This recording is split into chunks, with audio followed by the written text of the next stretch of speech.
Assalamualaikum warahmatullahi wabarakatuh. Perkenalkan, nama saya Geges Pandur Setuaji dengan nomor NIM 2002021 dari program studi D3 Refraksi Optisi Universitas Widyasada Semarang.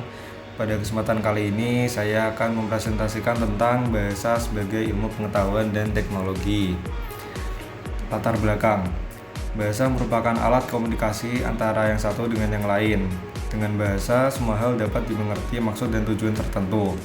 Selain itu, bahasa juga digunakan untuk menyampaikan suatu hal, gagasan, ide kepada orang lain agar bisa memahami apa yang kita inginkan. Menurut Gross Keraf, pengertian bahasa adalah alat komunikasi antara anggota masyarakat berupa simbol bunyi yang dihasilkan oleh alat ucap manusia.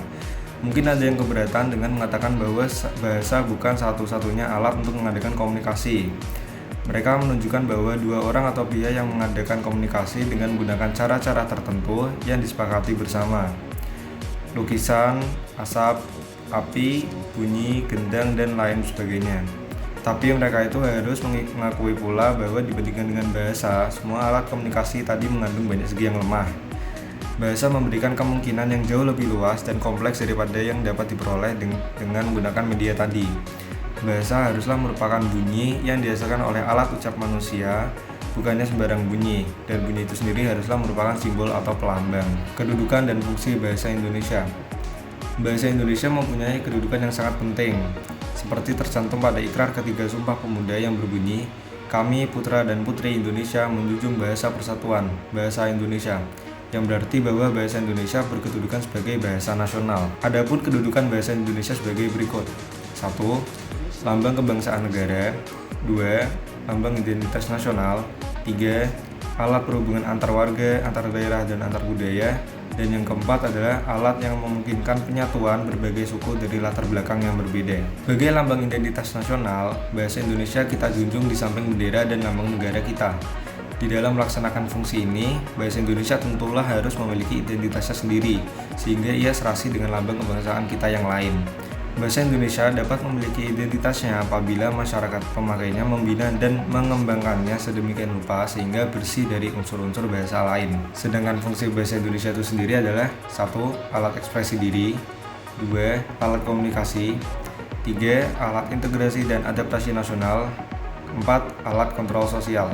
Bahasa Indonesia dalam ilmu pengetahuan dan teknologi. Bahasa merupakan budaya dari masyarakat yang berfungsi sebagai alat komunikasi.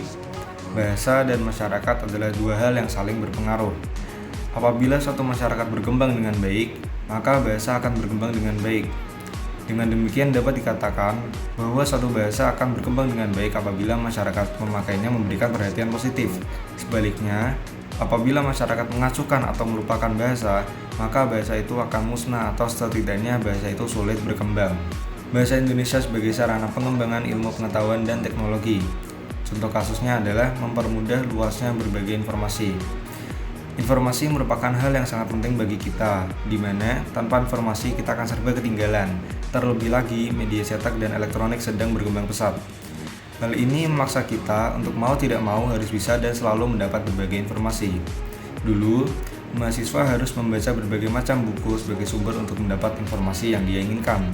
Sekarang, dengan adanya perangkat elektronik, kemudahan dalam mencari informasi menjadi lebih beragam sumbernya dan waktu yang lebih efisien.